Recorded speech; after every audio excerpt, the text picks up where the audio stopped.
ठीक है, देखिए तो हम लोग यहाँ तीनों डिफरेंस देखेंगे आप, traditional budgeting, performance budgeting, zero based budgeting, ताकि तीनों का हमको एक नजर मिल पाए और किसी में भी डिफरेंस आए तो हम लोग उसको लिख पाए। फीचर्स भी लिख सकते हैं, डिफरेंस क्या है इसमें, फीचर्स भी तो हो गया, पॉइंट्स है ना, ठीक है, तो वो भी हो गया इसमें। स्टार्टिंग पॉइंट देखिए, ट्रेडिशनल बजटिंग में स्टार्टिंग पॉइंट कहां से स्टार्ट होता है, ये मेनली प्रीवियस ईयर का बजट के बेसिस पे, जबकि परफॉर्मेंस बजटिंग का भी हम लोग किए प्रीवियस ईयर नहीं, मेन क्या है ऑब्जेक्टिव्स, रिजल्ट्स क्या आएगा, ये काम करने से क्या होगा उसको। और जीरो बेस में तो पूरा ही बजट, देखिए मेन अंतर याद रखिएगा, परफॉर्मेंस बजटिंग कोई एक एक्टिविटी, परफॉर्मेंस प्रोग्राम है ना, फंक्शन, कोई एक चीज के लिए वो मेनली है, और जबकि यहाँ पे क्या है, ये पूरे ही के लिए जीरो बेस बजटिंग, पूरा ही बजट ही हम जीरो से स्टार्ट करते हैं, ठीक है। तो जीरो बेस है फ्रेश स्टार्ट एवरी ईयर, ठीक है, जीरो बेस बोले या बेस्ड बोले, हाइफन लग जाएगा बस, बेस्ड लिखेंगे तो, है ना, ऐसे भी हाइफन लगा सकते हैं, ठीक है। फोकस इसका ट्रेडिशनल बजटिंग का खर्चों पे रहता है, परफॉर्मेंस में रिजल्ट्स और आउटपुट, और यहाँ पे हर खर्चा को आपको जस्टिफाई करना है, इसलिए तो जीरो से स्टार्ट हो रहा है। तो खर्च कर ही क्यों रहे हैं यहाँ पे हम, है ना, स्टार्ट क्यों हो रहा है, वो क्यों खर्च हो रहा है उसके लिए। अप्रोच इसका इंक्रीमेंटल अप्रोच है, जैसे वही बोले पिछले साल जैसे 10,000 लगा तो इस बार 10% और बढ़ा दो महंगाई को देखते हुए, या 5% बढ़ा दो। इंक्रीमेंटल क्या होता है, और कितना इंक्रीज होने का चांस है, क्लियर है, उसको क्या बोलते हैं इंक्रीमेंटल, बढ़ने का स्तर। और यहाँ एक्टिविटी बेस्ड अप्रोच है, क्योंकि हर एक एक्टिविटी के लिए यहाँ बना रहे हैं। और जीरो बेस में डिसीजन पैकेज अप्रोच, जो हम लोग कल कर रहे थे ना, कि अलग अलग ऑल्टरनेटिव देखते हैं, फिर रैंकिंग करते हैं, रैंकिंग के हिसाब से पहले कहाँ खर्च करें उसको हम लोग तय करते हैं जीरो बेस में। ओरिएंटेशन कहाँ इसका ज्यादा ध्यान रहता है, हेडिंग कहाँ रहता है, यहाँ पे इनपुट ओरिएंटेड है ना, लास्ट ईयर क्या खर्च हुआ है तो उसके हिसाब से इस बार बढ़ाते हैं। यहाँ आउटपुट ओरिएंटेड है, क्या फायदा होगा इसको ये करके, है ना। और कॉस्ट बेनिफिट ओरिएंटेड, यहाँ जीरो से इसीलिए स्टार्ट कर रहे हैं, ठीक है, कि ये खर्च ही क्यों कर रहे हैं हम लोग।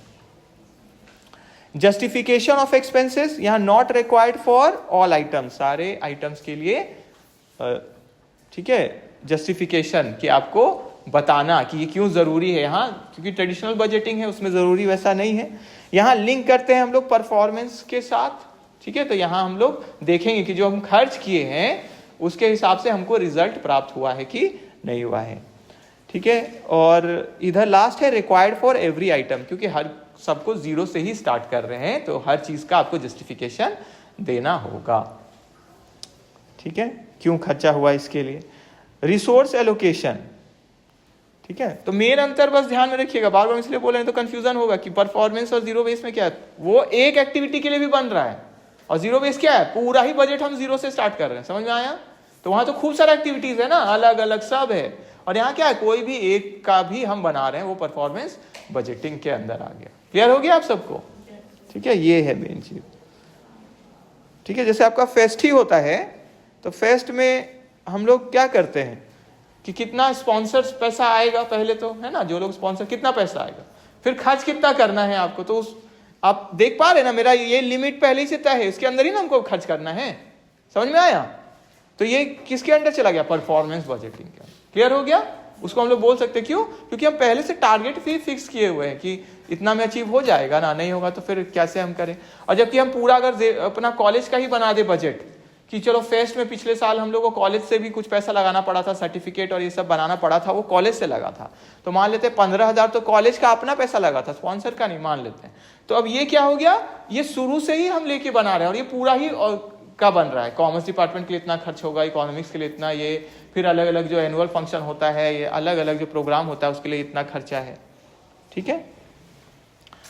फिर है रिसोर्स एलोकेशन, यहाँ डिपार्टमेंट वाइज है, ट्रेडिशनल बजटिंग में सेल्स डिपार्टमेंट, प्रोडक्शन, अलग अलग जो भी डिपार्टमेंट है। प्रोग्राम एक्टिविटी वाइज, यहाँ प्रोग्राम या एक्टिविटी वाइज के बेसिस, और यहाँ रैंकिंग ऑफ डिसीजन पैकेज, कहाँ पे हम ज्यादा कौन कौन एरिया पे खर्च कर सकते हैं रैंकिंग के हिसाब से।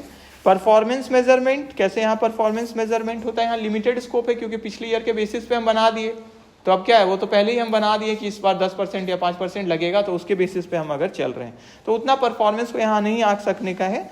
जबकि यहाँ मेजर थ्रू इंडिकेटर्स, यहाँ पहले ही से तय होता है, वही जो 500 रुपया पर पेशेंट आएगा तो पहले से तय है, तो वहाँ हम लोग तय कर सक रहे हैं परफॉर्मेंस बजटिंग में। और evaluated through cost benefit analysis traditional zero base में, है ना, कि इसका क्या खर्चा हुआ तो उससे क्या फायदा हुआ है हमको, ठीक है। एफिशिएंसी एम्फेसिस, कहाँ एफिशिएंसी के लिए मेन ध्यान कहाँ रहता है, ठीक है, या कैसा रहता है? यहाँ पे मॉडरेट तरह का ध्यान रहता है, उतना नहीं है क्योंकि पूरा ही बजट का हम लोग बना रहे हैं और प्रीवियस ईयर के बेसिस पर हम बना रहे हैं। और यहाँ हाई है क्योंकि परफॉर्मेंस को ही हम लोग कंसीडर कर रहे हैं। ठीक है, यहाँ पे भी हाई और वेरी हाई हम लोग बोल रहे हैं, क्यों? क्योंकि पूरा ऑर्गेनाइजेशन के लिए जीरो से हर एक चीज को हम तय कर रहे हैं जीरो से। हाँ, तो जहां हम हर एक चीज को ही तय कर रहे हैं तो वहाँ हाई एफिशिएंसी का चांसेस है, इसीलिए तो हम वो कर बना ही रहे हैं बजट। क्यों? क्योंकि मेरा अच्छे से काम हो जाए। एलिमिनेशन ऑफ वेस्ट, ठीक है, दूरी करते, वेस्ट को दूर करते हैं, हटाते हैं। मेक कंटिन्यू इनएफिशिएंसी, जैसे हम लोग बात किए पुराना ही बजट के बेसिस पे बन रहा है, इसीलिए यहाँ रिड्यूसेस इनएफिशिएंसीज, है ना, कम करते हैं क्योंकि परफॉर्मेंस तय है तो हमारा अच्छा से कार्य हम करते हैं, है ना, वो उस पर ध्यान रहता है। और यहाँ एलिमिनेट्स अननेसेसरी एक्सपेंडिचर, अननेसेसरी खर्चा को पहले हटा दिया जाता है क्योंकि जीरो से स्टार्ट कर रहे हैं। टाइम रिक्वायर्ड, यहाँ लेस टाइम, क्योंकि पूरा ऑर्गेनाइजेशन का बजट हम आराम से बना सकते हैं ट्रेडिशनल में। प्रीवियस ईयर को बस कुछ बढ़ाना है इसी तरह से, है ना, तो तुरंत बन जाता है। इसका 10% बढ़ा दो, 5% बढ़ा दो, 2% बढ़ा दो, ठीक है। यहाँ पे हमको टाइम लगेगा परफॉर्मेंस वाले में, ठीक है, तो थोड़ा टाइम लगेगा। और यहाँ ज़्यादा लगेगा क्योंकि हर चीज़ को हम लोग जीरो से देख रहे हैं, तो हर चीज़ का हम पूरा ब्यौरा रखेंगे।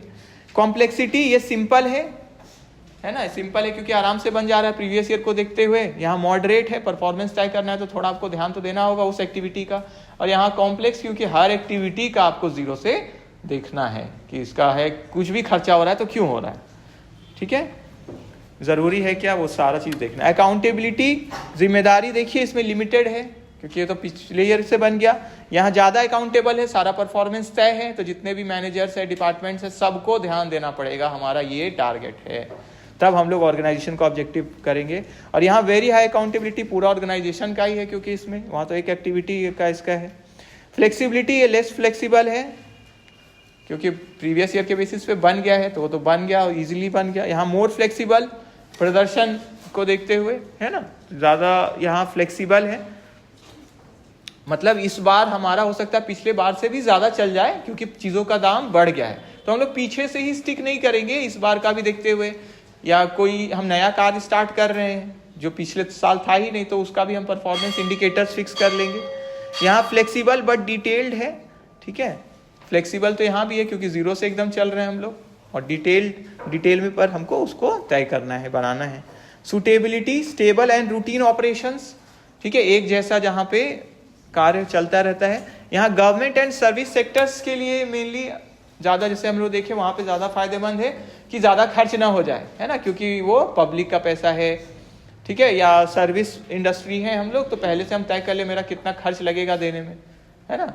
जैसे हम मान लेते हैं हम कोचिंग ही स्टार्ट करते हैं, जो हमको कोचिंग ही देना है, तो हम पहले से तय कर पाएंगे, है ना, कि इतना इतना मेरा खर्च आएगा, तो मेरा कितना हमको फीस कलेक्ट करना चाहिए हर क्लास के स्टूडेंट से, जिससे मेरा खर्च भी मीट हो और आगे के लिए भी हम सस्टेनेबल रह सके, आगे भी चल सके। फिर cost reduction and restructuring situation हमारा लास्ट में है, जीरो बेस, तो कॉस्ट रिडक्शन पे इस पे फोकस रहता है, इसलिए तो जीरो से ही स्टार्ट हो रहा है। और रिस्ट्रक्चरिंग सिचुएशन, सब चीज हम, ठीक है, क्या है, पूर्वालोकन करते हैं, मतलब शुरू से ही देख के हम आगे बढ़ते हैं, इसलिए तो जीरो से स्टार्ट हो रहा है, ठीक है। मॉडर्न रेलिवेंस, तो ये तो पहला वाला तो ट्रेडिशनल वाला मेथड है, तो ट्रेडिशनल है, जबकि ये हमारा मॉडर्न मेथड है, परफॉर्मेंस वाला हर एक को, और ये भी मॉडर्न है, तो इसको एडवांस मॉडर्न इसलिए बोले 0-0-0 लेके चल रहे, सबको जीरो से स्टार्ट कर रहे हैं, ठीक है। तो ट्रेडिशनल बजटिंग कंक्लूजन में देखिए फोकस करता है कंट्रोल करने पे खर्चा को, पास डेटा मेन है, यहाँ पास डेटा को लेके हम काम करते हैं। परफॉर्मेंस में लिंक करते एक्सपेंडिचर को रिजल्ट से, क्या है मेरा प्रदर्शन रहना चाहिए, रहा क्या, क्यों अंतर आया। और जीरो बेस्ड बजटिंग में हमको सारा एक्सपेंस को जस्टिफाई करना होता है, क्यों खर्चा हुआ, इसलिए जीरो से लेके चलता है, क्या जरूरी है ये खर्च, जीरो से लेके, है ना, ठीक है। तो ये भी हम लोग ओवर हो गया, ठीक है, हम लोग यहीं रुकते हैं।